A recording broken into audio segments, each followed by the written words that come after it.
Assalamualaikum warahmatullahi wabarakatuh. Menambahkan apa yang disampaikan oleh pemakalah karena tadi masih kurang jelas banget ya. Jadi ada beberapa poin yang belum disampaikan oleh pemakalah diantaranya tentang kehujanan Al-Quran, kemukjizatan Al-Quran itu sendiri, dan juga karakteristik dari Al-Quran. Oke, mari kita yang pertama mempelajari tentang lugat Al-Quran dari segi bahasa. Al-Quran dari segi bahasa, lugatan itu dari kata masdari fi'il qoro'a, ya, bimakna qiraah, dan di sini diambil dari surat Al-Qiyamah ya, ayat 17 sampai 19. Inna alaina jam'ahu Qur'ana fa idza qara'nahu fattabi' Qur'anah. Yang artinya ketika kita membacanya maka ikutilah bacaannya. Maka dia katakan Al-Qur'an di situ adalah bersifat yang artinya secara bahasa adalah bacaan. Tapi ada beberapa ulama yang lain yang memberikan pendapat yang berbeda tentang Al-Qur'an. Salah satunya Imam Syafi'i. Imam Syafi'i berpendapat bahwa Al-Quran itu laisa mustaqon, bukan merupakan eh, apa ya, sebuah lafal yang merupakan derivasi. Jadi dia berdiri sendiri, ya, bukan yang mengalami apa ya, mustaq itu mengalami perubahan seperti qara'a yaqra'u ya. Quran itu tidak seperti itu. Kata yaktubu, kataban tidak seperti itu.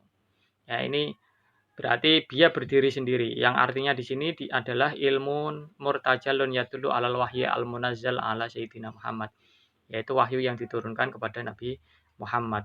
Ya seperti isim yang bukan mustaq itu isim jamid. Contohnya adalah seperti asadun. Asadun itu nggak punya fiil. Umun itu juga punya fiil, ya baiton. Tapi kalau manjilun itu kan punya. Dari lafal anjala yanzilu. Nah, ini berarti kalau menurut Imam Syafi'i Al-Quran ya Al-Quran, tidak dari kata qara'a. Terus yang kedua, menurut Al-Farra ayara annahu mustaqun, bahwa Al-Quran itu merupakan kata yang mengalami derivasi dari kata qoro'in yang merupakan jamak dari kata korinah atau tanda. Nah, jadi kalau menurut pendapatnya Imam Farra, Al-Quran di sini bukan bermakna bacaan tapi bermakna tanda. Ya, karena li'annal ayata fihi, ya li'annal ayati fihi yasaddaku ba'duha ba'dan, saling membenarkan antara satu dengan yang lain. Ya, jadi kalau menurut pendapat Faro itu artinya adalah tanda. Terus kemudian menurut Abu Ishaq Az-Zujjaj bahwa Al-Quran itu merupakan derivasi dari lafal Qur'un bimana al-jam'u, artinya mengumpulkan. Ya, li jam'ahu suwar wal ayah, karena Al-Quran itu adalah kumpulan dari beberapa surat dan ayat. Jadi yang pertama Al-Quran bermakna bacaan, yang kedua ada yang bermakna wahyu, yang ketiga bermakna korinah atau tanda, kemudian menurut Abu Ishaq bermakna perkumpulan. Itu menurut secara kebahasaan. Ya, sedang menurut istilah itu adalah kalamullah al-mu'jizul al-muta'abbad bitilawatihi. Kalamullah yang mengandung unsur mukjizat, yang mengandung nilai ibadah ketika orang tersebut membacanya. Ya, ketika tidak dibaca ya tidak mengandung nilai ibadah. Al-mangkul ilai nabi tawatir, yang disampaikan kepada kita dengan jalan mutawatir. Mutawatir itu apa? Disampaikan oleh orang banyak dari generasi ke generasi. Dari generasi Rasul, sahabat, tabi'in, mustahid, ya, para salafus soleh sampai generasi kita itu yang meriwayatkan banyak. Bahkan orang yang hafal Al-Quran itu, wah, ribuan jutaan itu, ya.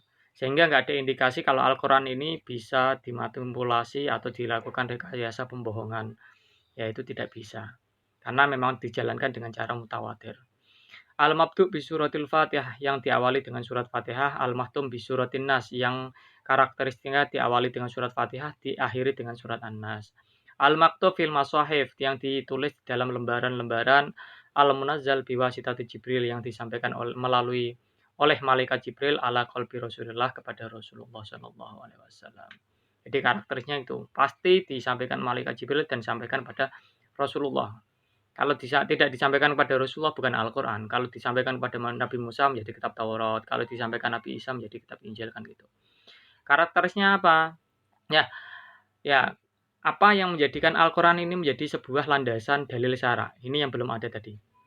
Al-Quran kenapa kok bisa dijadikan dalil syara? Pertama adalah Al-Quran merupakan kitabullah. Ya, hukum sendiri adalah kitabullah yang al-muta'allaq bi af'alil mukallaf, yang berkaitan dengan perbuatan manusia itu sendiri. Maka itu yang pertama. Kira-kira hujahnya apa aja? Nah, kehujahan Al-Quran di sini kalau dari segi diambil dari Al-Quran, Ya ini, wa nazzalna 'alaikal kitaba tibyanan likulli syai'in wa hudan wa rahmah. Kita menurunkan Al-Qur'an kepada kamu wahai Muhammad, kitab yang sebagai penjelas kepada sesuatu, sebagai petunjuk. Lah ini tidak lain adalah Al-Qur'an. Berarti Al-Qur'an di sini disampaikan kehujahannya melalui Al-Qur'an bisa dipakai. Wa anzalna ilaikal kitab, kita menurunkan kepada kamu Muhammad tentang kitab yang benar-benar hak. Oh, ini beberapa kehujahan yang diambil dari Al-Qur'an. Nah, ini tadi belum disampaikan oleh pemakalah. Nah, kemudian kehujahan yang disampaikan As-Sunnah yang mana? Banyak ini. Hadis yang disampaikan Ibnu Mas'ud, hadis yang disampaikan oleh Al-Hakim, taraktu fikum amraini. Saya tinggalkan dua perkara ini wahai umatku, jika kalian memegangnya kalian tidak selama-lamanya, yaitu kitabullah wa sunnati rasulihi. Dalam wa sunnatu rasulihi, yaitu kitabullah dan juga sunnah-sunnahku, sunnah-sunnahnya. Berarti Al-Quran memang benar-benar bisa menjadi landasan. Pertama diambil dari Al-Quran itu sendiri, banyak ayat-ayat yang menjelaskan tentang Al-Quran sebagai kehujahan, dan As-Sunnah juga mengindikasikan seperti itu.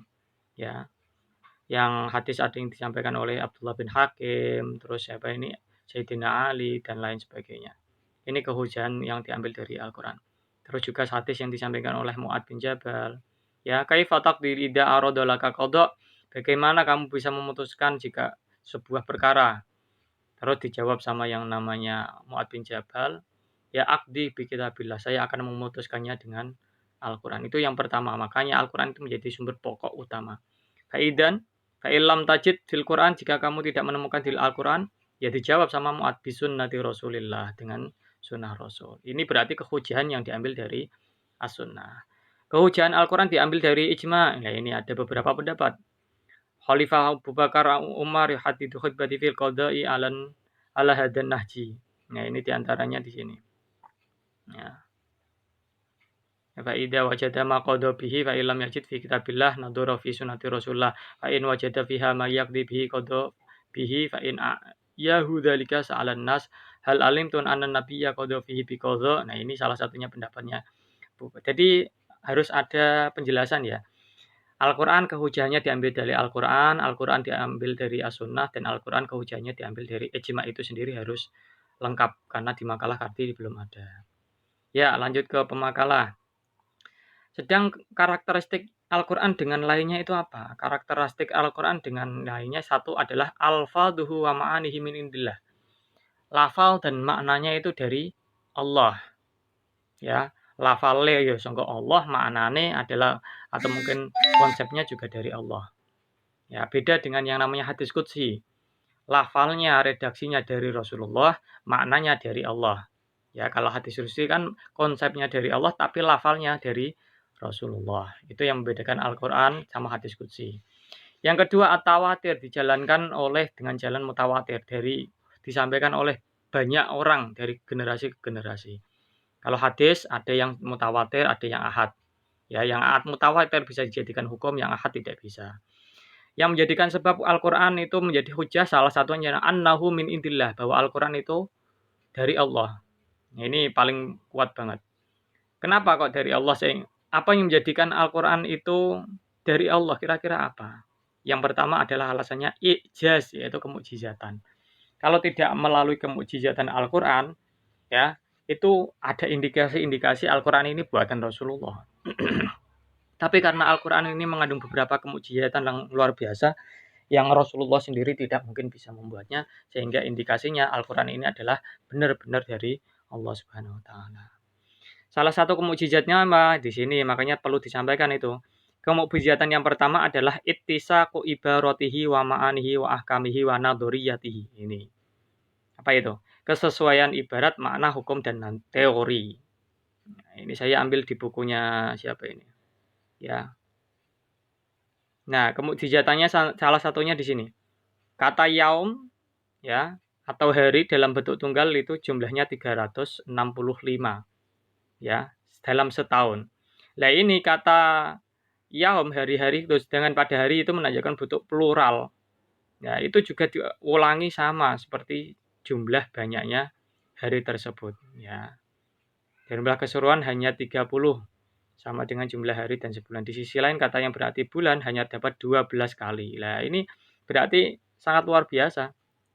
bulan yang jumlahnya 12 kali diulangi dalam Al-Quran sebanyak 12 kali. Ya. Al-Quran itu menjelaskan bahwa langit itu ada 7. As-samawati sab'i. Nah, penjelasan ini juga diulangi dalam Al-Quran sebanyak 7 kali. Ya, salah satunya di Al-Baqarah, Al-Isra, Al-Mu'min, Al-Fussilat, At-Tolak, dan itu kok pas. Ya, Al-Quran itu jumlahnya apa?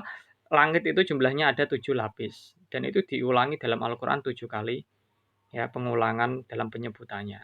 Ini salah satunya itu kan berarti sesuai dengan redaksi dan lain-lain. Atau mungkin apa lagi ini? Ini yang mengalami keserupaan di sini. Lafal-lafal yang apa ini kontradiktif itu juga antonim itu juga diulangi sama. Al-hayyah sama al-maut. Nah, jangan kalau menemukan kata al-hayyah atau al-maut di dalam Al-Qur'an itu masing-masing diulangi sebanyak 145 kali di dalam Al-Qur'an. Loh kok bisa sama?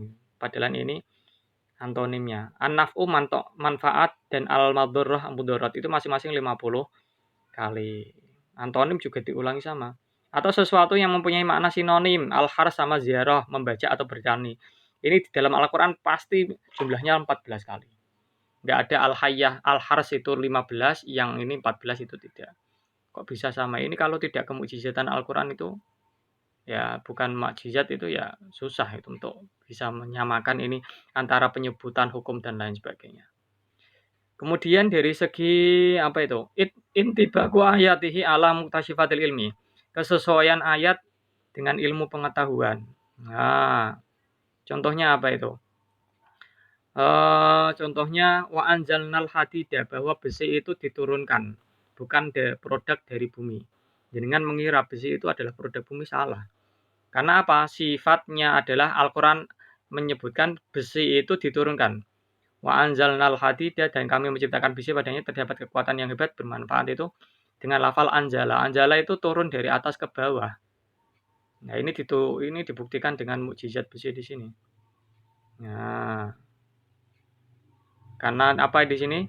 Ya, diturunkan, kata-kata diturunkan terutama dalam dianggap mempunyai arti perumpamaan menjelaskan bahwa besi itu telah diberikan kemanfaatan bagi manusia. Ini berarti apa? Sesuai dengan ilmu pengetahuan. Nah, itu besi sendiri itu dari yang namanya apa itu? Meteor ya. Meteor yang besar kemudian meleleh. Nah, lelehan itu kemudian meledak dan salah satu ledakannya masuk ke bumi sehingga menjadi yang namanya besi. Ya. Terus apa lagi itu? Dan lain sebagainya. Ya. Terus apalagi itu mengenai yang berkaitan tentang ilmu kedokteran, itu salah satunya. Ya, ada proses yang namanya dari embrio dan lain. Wamin ayatihi anak wamin ayati walaqad khalaqnal insana min sulalatin min tin. Ya, waja'alnahu nutfatan fi qararin makin, dari proses embrio itu juga dijelaskan. Padahal zaman Rasulullah kan belum ada yang namanya alat USG, itu belum ada. Nah, ini sudah dijelaskan oleh yang namanya Al-Qur'an. Berarti sesuai dengan ilmu pengetahuan di situ.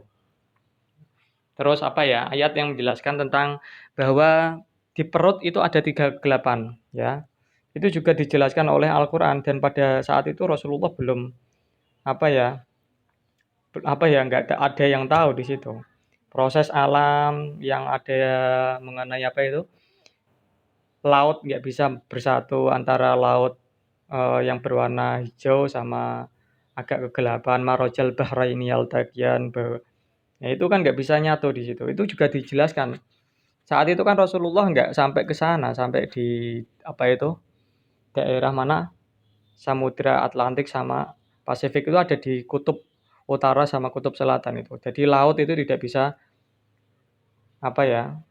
satu. Yang satu dengan agak warnanya itu segar, yang satunya warnanya asin.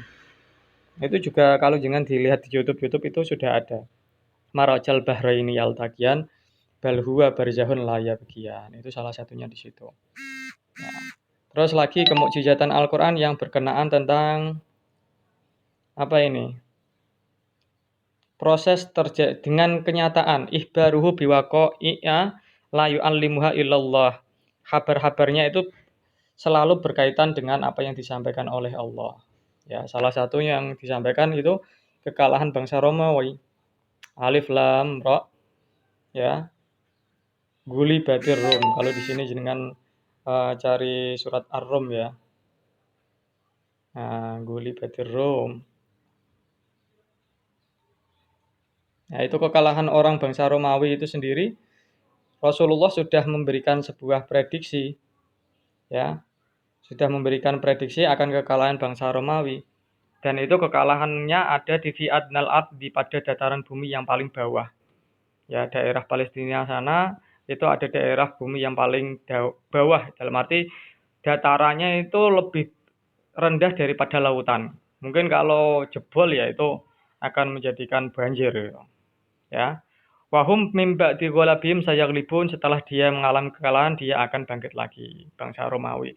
Itu Rasulullah sudah memberikan wanti-wanti sama bangsa Romawi, tapi nggak ada yang percaya. Dan itu sudah disampaikan Al-Quran dan itu sesuai dengan kenyataannya. Terus apa itu? Yang terakhir kemujizatan kan dari segi fasih atau al-fadhi, dari fasih lafalnya, balagonya, salah satunya saja. Qul huwallahu ahad, Allahu somad, lam yalid, walam yulad, walam yakul lahu kufuwan ahad. Adanya jinas, adanya radul ajaz wasodar. Sehingga apa? Orang atau anak kecil itu lebih mudah menghafalkan Al-Quran daripada yang lainnya. Ya. Kandungannya, hukum-hukumnya, salah satunya ada i'tiqadiyah, ini dibahas dalam ilmu kalam. Ada yang mengandung khalqiyah, ini dibahas oleh ilmu tasawuf ya. Yang wahwa ya tata'allaku bima yatibu alal mukallaf an yuhalla bihi min akhlaqin, yang bisa untuk memperindah akhlak itu sendiri. Itu salah satu isinya Al-Quran. Makanya innama bu'istu liutamima makarimal akhlak, salah satunya adalah Al-Quran disampaikan untuk memperindah akhlak, untuk memperkuat etikat, dan yang paling penting di sini adalah untuk ahkamun amaliyah, ya, supaya perbuatan manusia itu terjaga dari kemaslahatan. Lah ahkamun amaliyah itu terbagi menjadi beberapa aspek. Kalau hubungannya sama Allah itu disebut dengan ibadah, ya, atau ubudiyah. Kalau hubungannya dengan manusia disebut muamalah. Muamalah nanti dibagi lagi, ada yang bersifat munakahat, pernikahan, ya.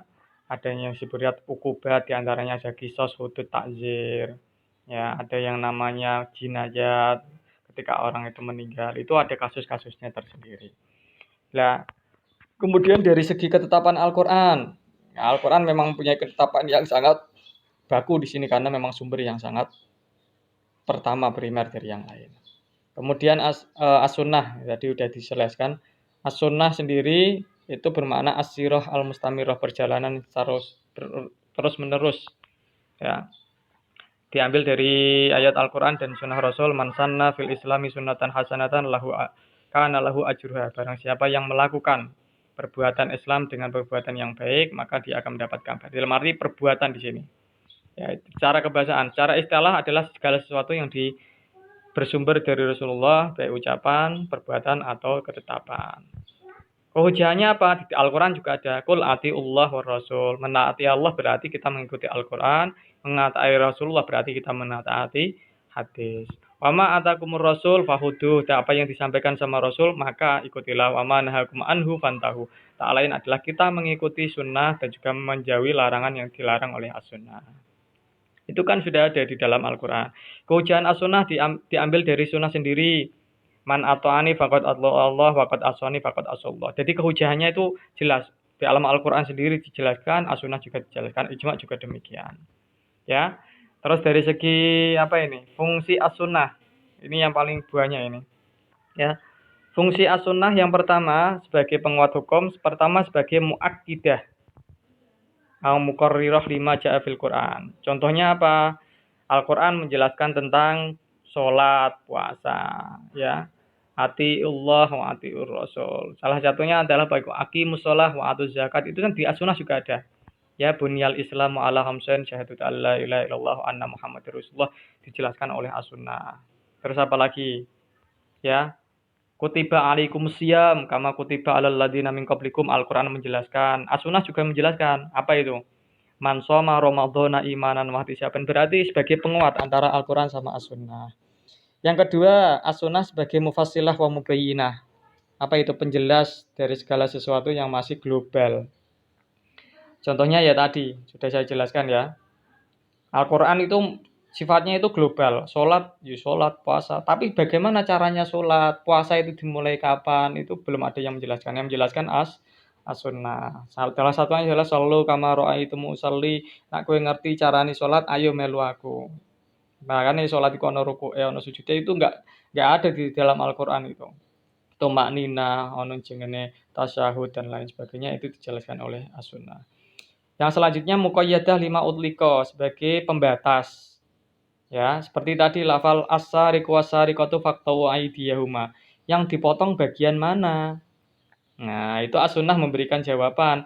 Yang dipotong adalah tangan, pergelangan tangan itu sendiri.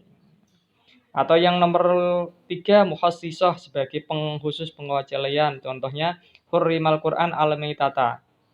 Nasnya bersifat hurrima alikumul maitatu wad-damu. Apakah semua darah atau bangkai itu haram? Tidak. Ada darah yang dibolehkan yaitu apa itu? Dan juga bangkai yang dibolehkan. Salah satunya bangkai ikan sama belalang. Jadi ada di sini sebagai pengkhusus. Atau dia menjadi munsiah li hukmin sakata anhul Qur'an. Dia mencetus hukum yang dimana Al-Quran itu diam. Seperti apa? Diharamkannya memakan ya hewan yang bertaring, ya berkuku, ya dalam memakai itu dilarang yang namanya pakai sutra atau emas-emasan untuk yang laki-laki. Itu di Al-Quran nggak ada sama sekali, tapi dijelaskan oleh as-sunnah. Ya kemudian penjelasan-penjelasan tentang pembagian as-sunnah ini nanti bisa disimak tadi ya dari pemakalah dari segi ahad ada masyhur, ajiz, gharib. Dari segi kualitas ada sahih, hasan, dhaif. Terus dari segi penyampaiannya ada sumbernya ada qudsi sama nabawi. Dari segi kaifiyahnya ada qauliyah, fi'liyah, takririyah. Mungkin itu aja tambahan dari saya. Assalamualaikum warahmatullahi wabarakatuh.